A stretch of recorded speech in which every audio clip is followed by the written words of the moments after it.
Bonjour à tous et à toutes, bienvenue dans ce podcast. Aujourd'hui, on va parler d'emploi, mais surtout de réalité. On entend souvent qu'il faut remettre tout le monde au travail, c'est une urgence, c'est dans les ambitions du gouvernement, mais il y a une partie de la population qui avance avec des obstacles dont on parle peu. Ce sont les personnes en situation de handicap. J'ai une invitée à mes côtés, elle a un parcours, une force et une vision claire de ce qui marche et de ce qui fonctionne moins dans le monde professionnel. Avec elle, on va parler de ses débuts, des adaptations qu'elle a reçues, des galères aussi sur le chemin et des bonnes surprises. Alors merci beaucoup Laetitia d'être avec moi. Alors pour que tout le monde vous situe, je commence simplement avec une question. Est-ce que vous pouvez vous présenter et dire dans quelle situation vous vous trouvez ? Bonjour à toutes et à tous, je suis donc Laetitia, j'ai 35 ans. Donc moi je suis malvoyante de naissance. En fait, ma maman a eu une toxoplasmose pendant sa grossesse. C'est quoi une toxoplasmose ? C'est une maladie qu'on peut attraper donc quand on est enceinte et qui peut provoquer donc des problèmes chez le fœtus. À savoir, chez moi, ça a provoqué une malvoyance. Donc, ça se situe au niveau de la rétine. Moi, j'ai une grosse perte de vision centrale. Et quand on parle de vision centrale, c'est la vision des détails.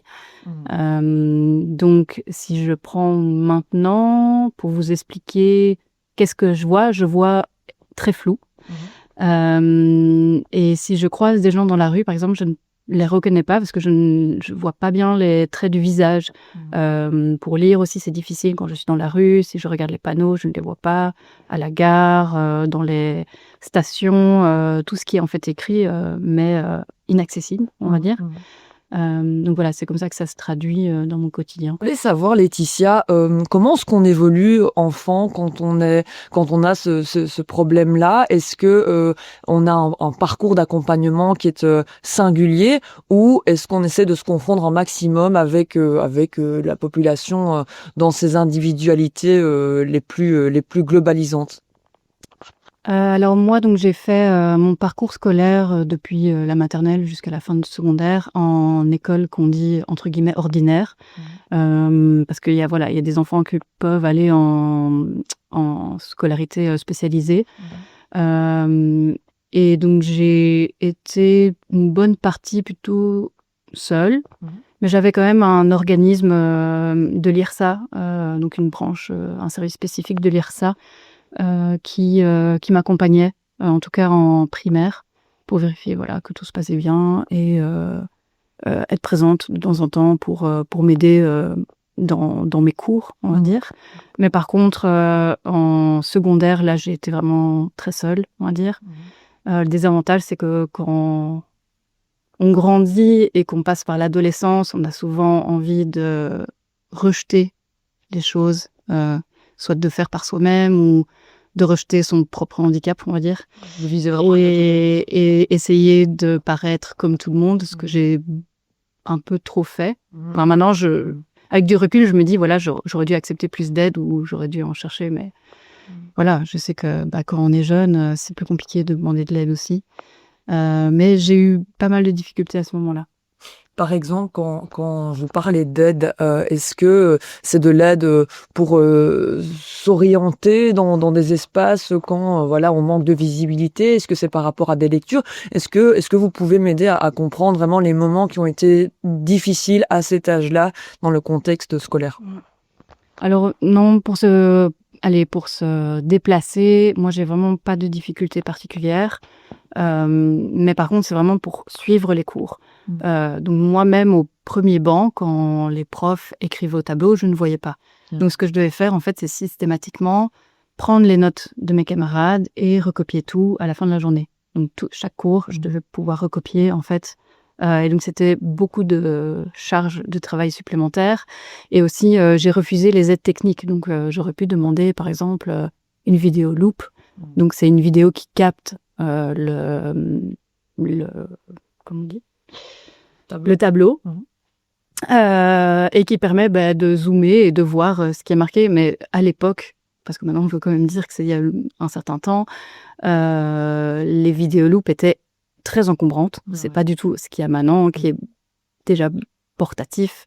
C'était des énormes vidéoloupes et je ne voulais pas être stigmatisée. Donc je n'ai pas été plus loin pour avoir cette aide.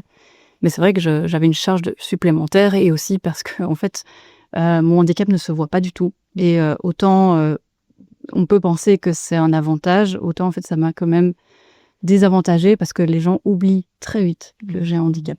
Donc, Et voilà, vous dites qu'ils oublient. Comment est-ce que finalement comment est-ce qu'on fait pour vraiment ancrer un milieu, se sentir en cohésion avec les autres et peut-être aussi quelles sont peut-être les remarques ou les comportements d'autrui qui vous amènent à vous sentir un petit peu à l'écart ou stigmatisé? Là, je vais plutôt mentionner des exemples plus récents, plutôt qui sont apparus dans ma carrière, on va dire, professionnelle. Mais par exemple, on a beaucoup pensé que j'étais snob et que j'étais hautaine parce qu'en fait, dans la rue, comme je ne reconnais pas les gens, je ne leur dis pas forcément bonjour. Et donc, en fait, je passais à côté de collègues sans leur dire bonjour. Et en fait, comme les gens oublient, ne font pas attention, et ben voilà, on me qualifiait de snob ou de hautaine parce que je ne disais pas bonjour. C'était juste pas du tout volontaire, mais ça m'est arrivé quand même régulièrement. Et après, des remarques, ce qui m'a souvent embêtée, et ça arrive de manière assez cyclique, c'est les commentaires dans le métro quand je lis un livre ou quand je regarde mon téléphone.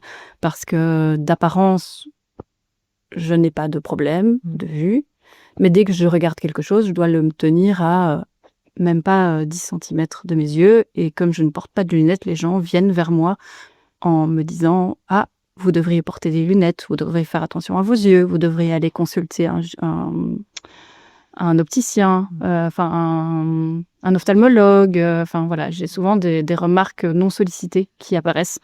Et ça, c'est vraiment difficile à faire comprendre parce que même si j'explique que j'ai un handicap, alors on vient avec oui, mais il existe sans doute des chirurgies. Voilà, c'est un moment. J'ai plus envie de répondre à ça. Je comprends.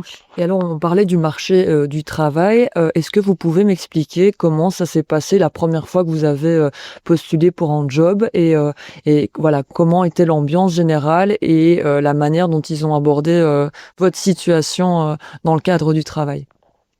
Moi, j'ai commencé assez tôt parce que, encore une fois, la scolarité, ça n'a pas été évident et j'ai essayé d'aller à l'université.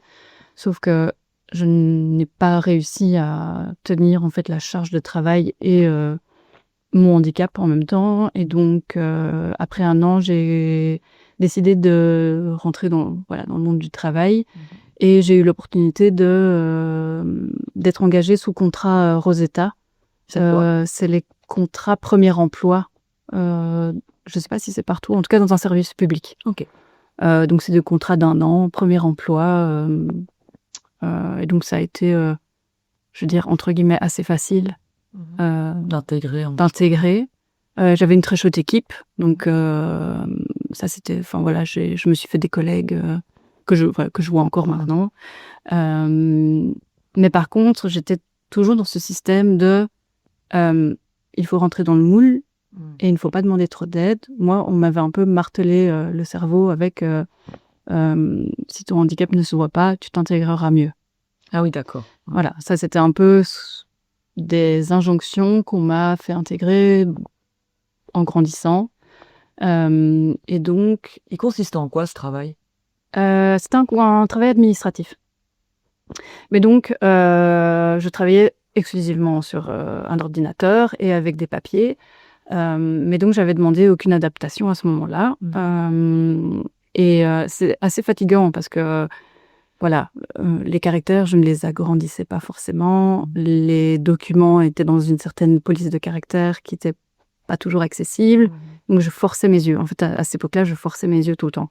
Je lisais des livres poche classiques. Je travaillais avec les moyens du bord. Et j'ai fait ça pendant assez longtemps parce qu'après mon contrat Rosetta, j'étais engagée en CDD. Et après plusieurs CDD en CDI. Mais en fait, c'est à partir du moment où j'étais en CDI que j'ai commencé à faire des démarches pour avoir un poste de travail adapté parce que je sentais bien que Trop de fatigue, quoi. trop de fatigue visuelle, des maux de tête qui revenaient régulièrement.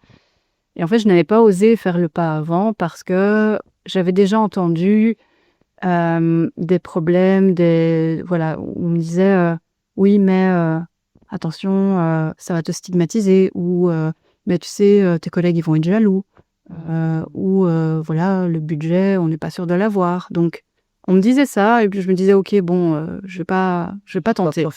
Et donc, j'ai attendu d'être en CDI pour commencer à le faire.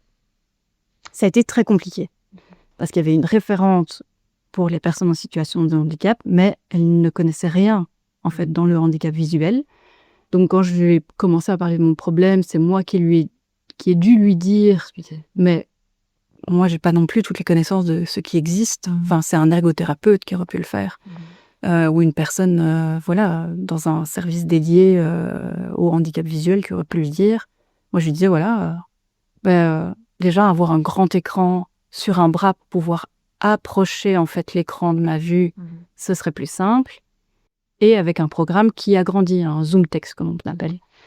Et donc je disais ça en me disant voilà, il faudrait aller vers une association qui pourrait vous aider et faire voilà, parce que les structures existent. Les structures existent, il y a des associations qui sont là pour accompagner les employeurs et les employés, voilà, dans les démarches. Et ça n'a jamais été fait. Même si j'ai continué à demander, et tout un jour, je suis arrivée au travail, et en fait, ils avaient placé 2 écrans sur 2 bras, mais sans me consulter, et donc en fait, le bras était trop court. Ah oui, d'accord, voilà. Ah oui.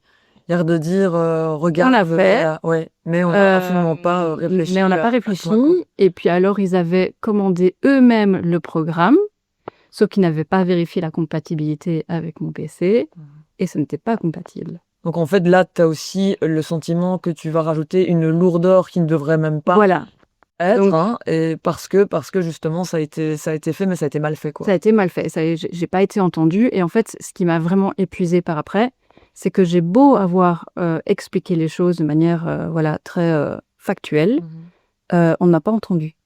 Donc, j'expliquais que le bras était trop court. J'ai expliqué que le zoom text ne fonctionnait pas à cause de la compatibilité. On m'a prétendu que si, qu'ils avaient vérifié. Enfin, voilà, en fait, j'ai été vraiment... je sais pas comment on dit ça en... Ah oui, c'est directement cassé, quoi. Cassé, parce que, soi-disant, tout était OK. Et on te coupe l'envie aussi. Enfin, voilà. Tu avais quand même fait preuve de, je te tutoie, de détermination, de volonté. Et puis, tu te dis, mais tiens, est-ce que finalement, je suis vraiment à la bonne place avec les bonnes personnes ? Voilà. Donc là, je me suis vraiment sentie pas soutenue. Et donc, j'avais quand même du travail à faire. Donc, mon travail, je le faisais parce que j'ai toujours été comme ça. Et j'ai continué à travailler comme ça, avec les moyens du bord. Jusqu'au jour où je me suis dit, bon, je vais quand même prendre action. J'ai été à la médecine du travail.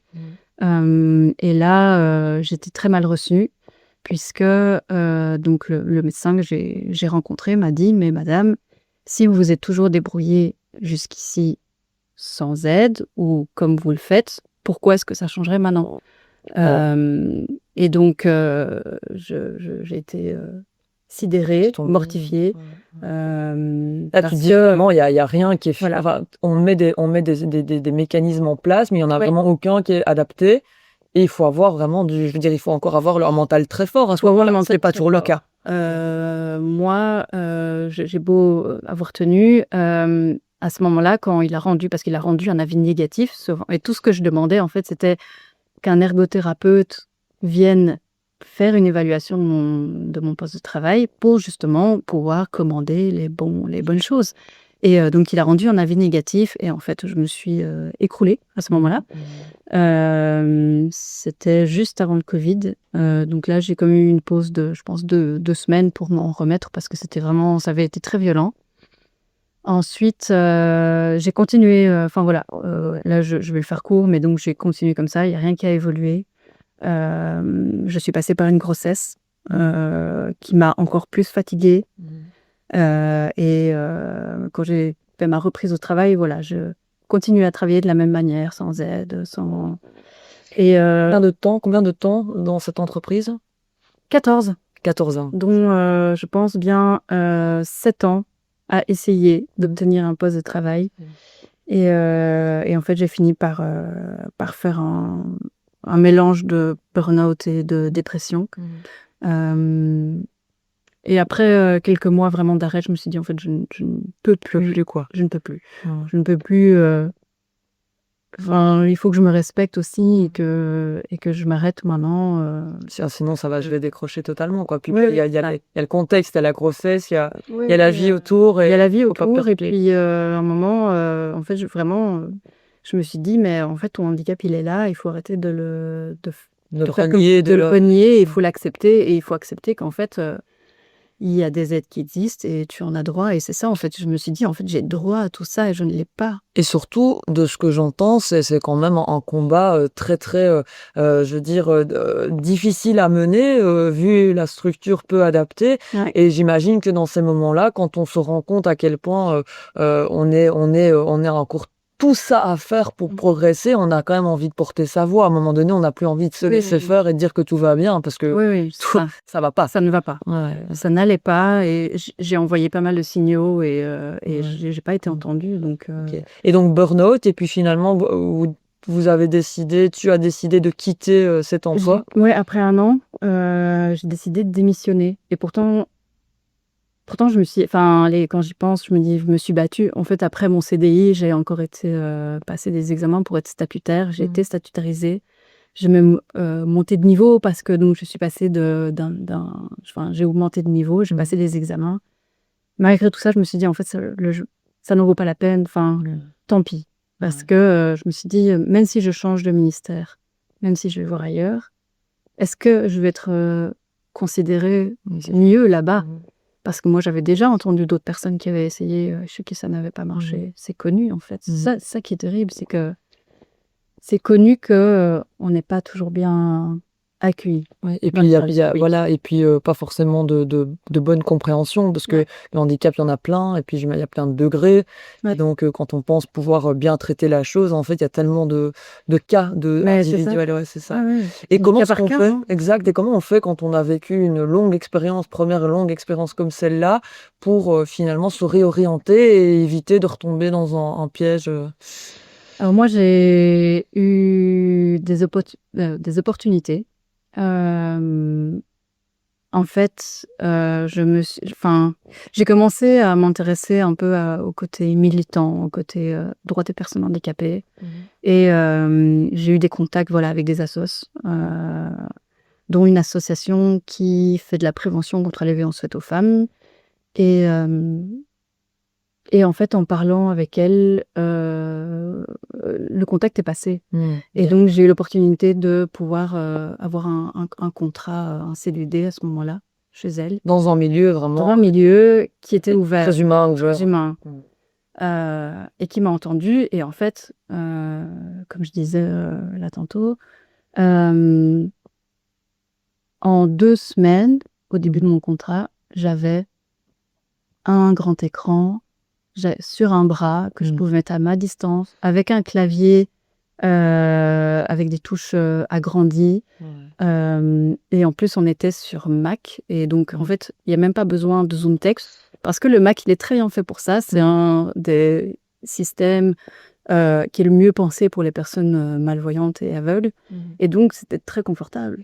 Et là, tu te dis, il a fallu des années, une dizaine d'années pour qu'on essaie et échec. Et là, vraiment, Et dans une association qui spontané. n'a pas forcément énormément de moyens, eh ben, c'était entendu, compris directement. Oui, parce que ce que tu disais, c'est qu'en fait, on donnait la contrainte budgétaire comme première explication, alors qu'en fait, c'est un matériel qui est pas forcément très coûteux et qui est en plus Non, remboursé. pas du tout. Oui, c'est vrai, parce que oui, comme effectivement, des raisons pour lesquelles j'ai pas eu de poste de travail adapté, c'était effectivement le budget. Hein, ça, c'est une des grandes raisons qui sont évoquées sur le marché de l'emploi. C'est mais ça coûte cher d'employer une personne en situation de handicap.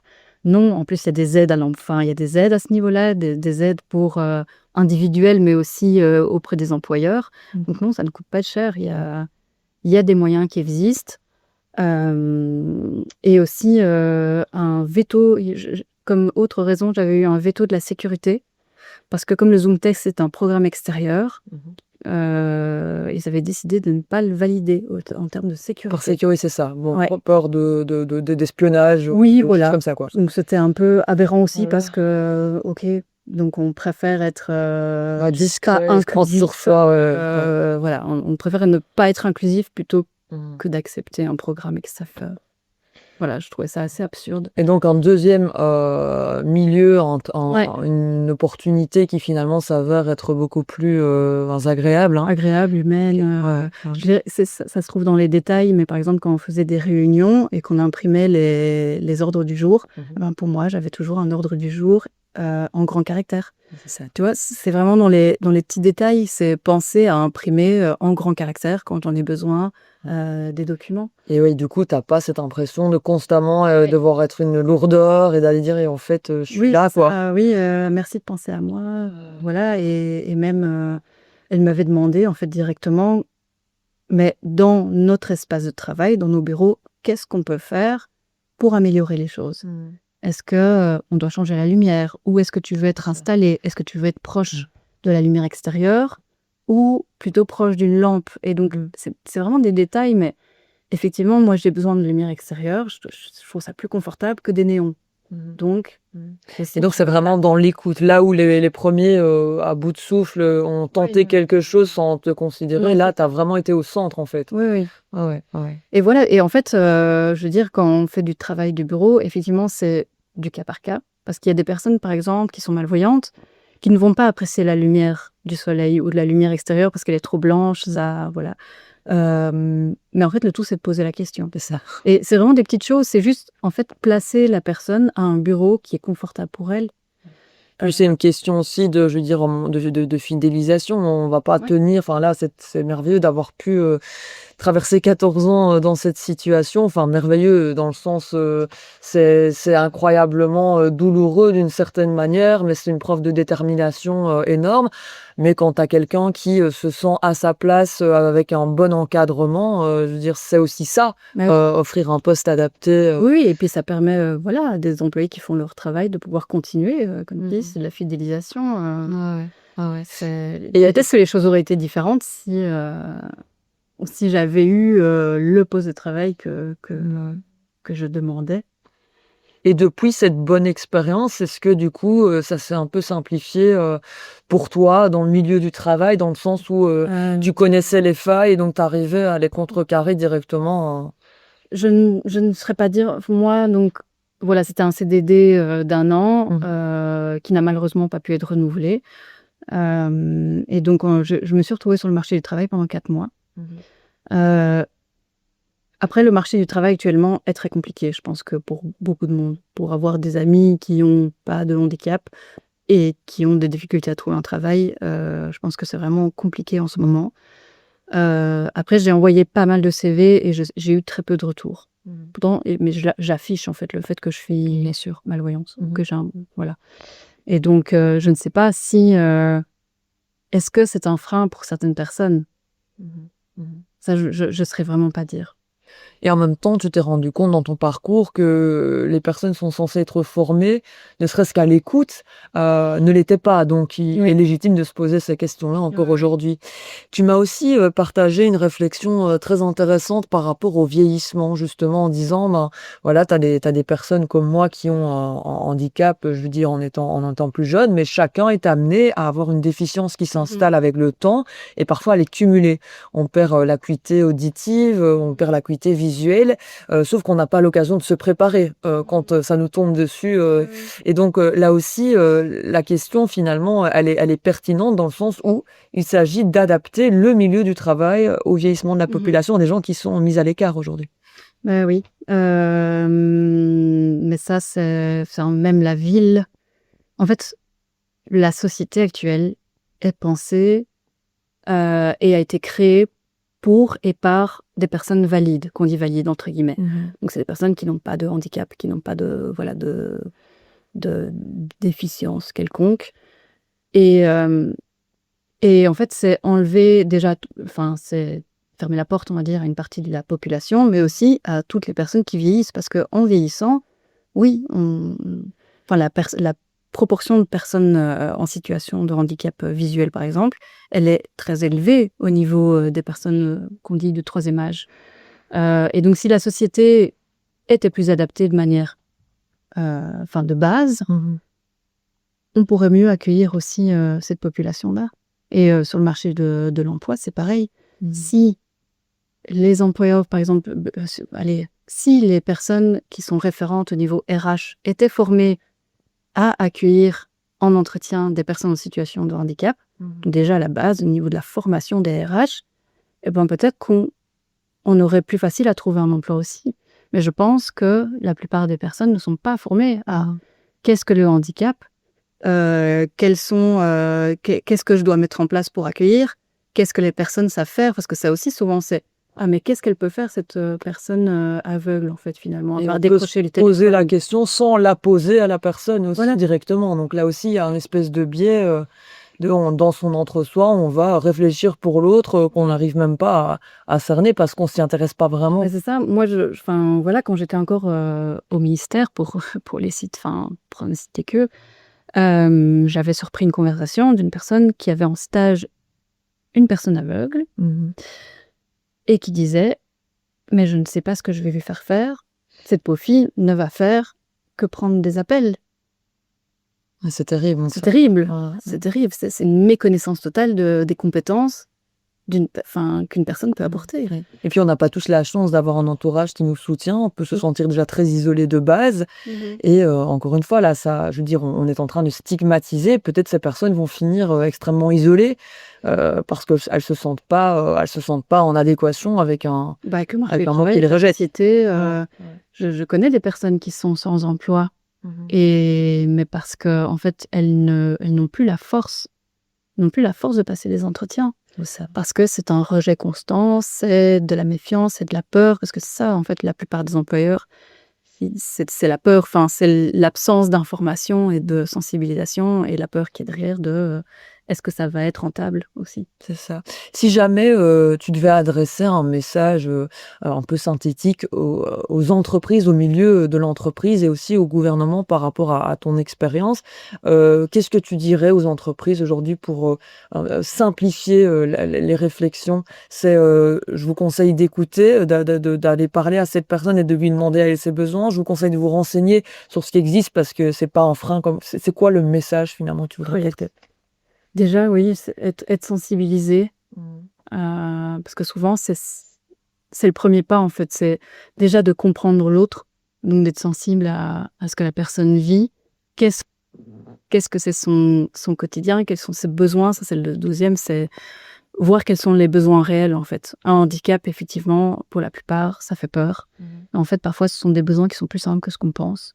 Et donc, c'est pouvoir communiquer, c'est pouvoir échanger, et ne pas fermer la porte parce que on a des suppositions en fait sur les difficultés que ça va être pour l'entreprise entre guillemets. Et par rapport à l'expérience d'une ville comme Bruxelles, est-ce qu'il y a des choses qui te semblent pertinentes à mettre en place et qui vraiment seraient d'un soutien pour justement faciliter le fait d'aborder les commerces, les gens, les structures publiques? Comment est-ce que... Au niveau de la ville,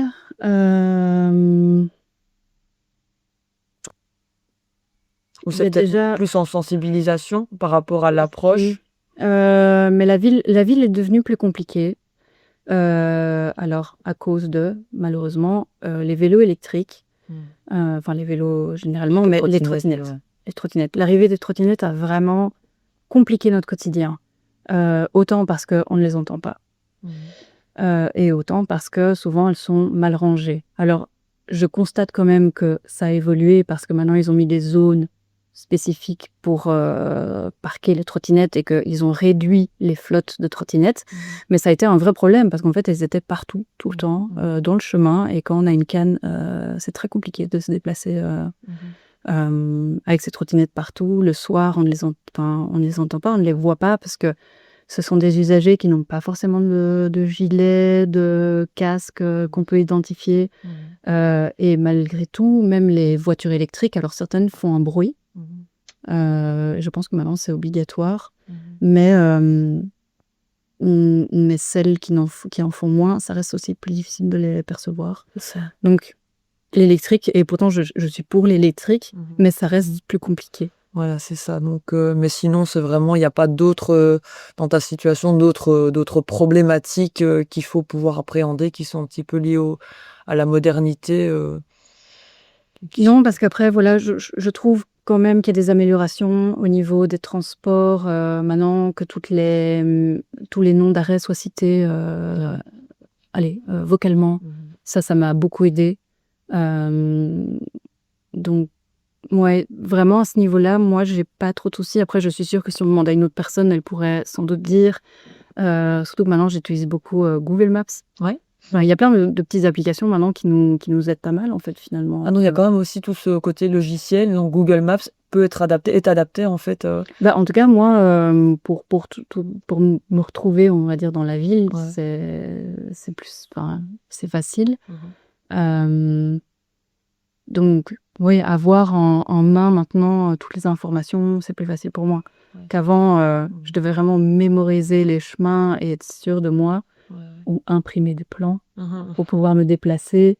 Donc voilà, mais sinon, c'est la sensibilisation, parce que parfois, j'ai des retours qui sont négatifs quand je demande de l'aide, par exemple, dans des cafés, dans des magasins, parce que si je ne vois pas une information qui est, disons, au mur, ou dans certains snacks ou cafés, les menus, par exemple, sont au mur. Moi, j'ai déjà fait l'expérience plusieurs fois de prendre mon téléphone, parce que c'est ce que je fais toujours. Je prends mon téléphone, voilà, je zoome.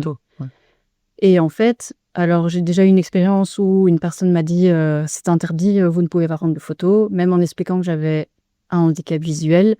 Je me suis fait littéralement engueuler. Voilà. D'autres personnes qui disent ah, mais c'est écrit là. Pourtant, je dis voilà, mais je suis malvoyante. En fait, je ne vois pas jusque-là. Et donc, c'est de nouveau cette espèce de. Il faut se justifier, en fait. Il faut réexpliquer, il faut justifier. Et alors, l'expérience vraiment la plus négative que j'ai eue, c'était dans une librairie. Où, en fait, voilà, j'avais participé à une campagne, j'avais une interview dans un journal, j'ai pris le journal. Je n'ai pas vu la personne au fond du magasin. Et donc, je ne lui ai pas dit bonjour parce que je ne l'ai pas vue. Et en fait, cette personne m'a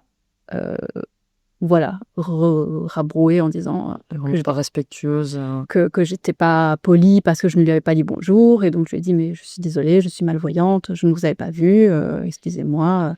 Donc, je me suis excusée. Et en fait, elle me voyait avec le journal en main, en train d'essayer de lire quelque chose. Elle m'a dit, mais si vous êtes malvoyante, en fait, pourquoi est-ce que vous voulez acheter un journal ? Donc, beaucoup de stigma et beaucoup de méchanceté, finalement, qui s'exprime derrière. Comme si, finalement, t'étais une menteuse, en fait. Oui, mais ça, en fait, après, le ton est monté parce qu'elle m'a dit, mais voilà, mais en fait, si vous êtes malvoyante, pourquoi est-ce que vous n'avez pas de bâton ? Donc, la canne blanche. C'était très lunaire et on s'est vraiment pris la tête et ça s'est mal passé.